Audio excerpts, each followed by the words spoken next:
Hello everyone, today's experiment is gonna be based on air pressure. Probably all of you have studied that particular topic during your school days, but once again we will be performing this in this particular video. To start this experiment, what we just need a glass container. You can use any kind of container, but I am particularly using this to show you the presence of air inside the container while I will be pouring this full of water. And you just need 1 or 2 pieces of cardboards that are made of paper, and last but not the least, a bottle full of water. That is going to be the main content of the video. We will show how the air prevents to fall down of water in the presence of gravitation while I will be turning down this glass full of water. So without any further delay, let's move into this experiment.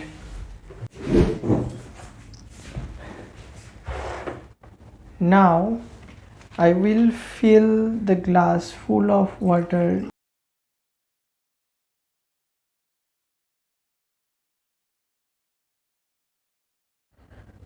And while pouring the water, you just need to ensure that the water is poured edge to edge.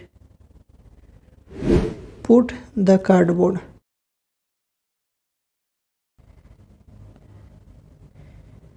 And that's all done.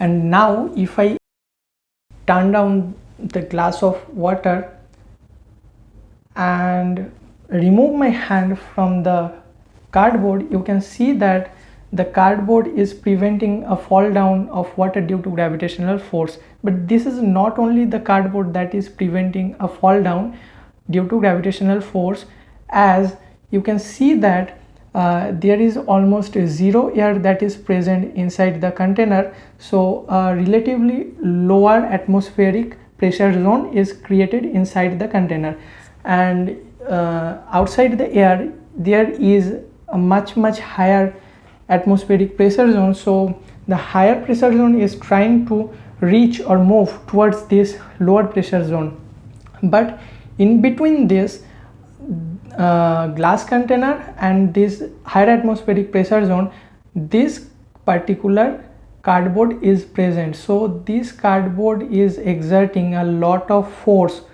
from the outer atmospheric air, and that is actually preventing the fall down with this help of higher atmospheric pressure zone. That is the beautiful physics that is present behind this particular experiment, and that's all.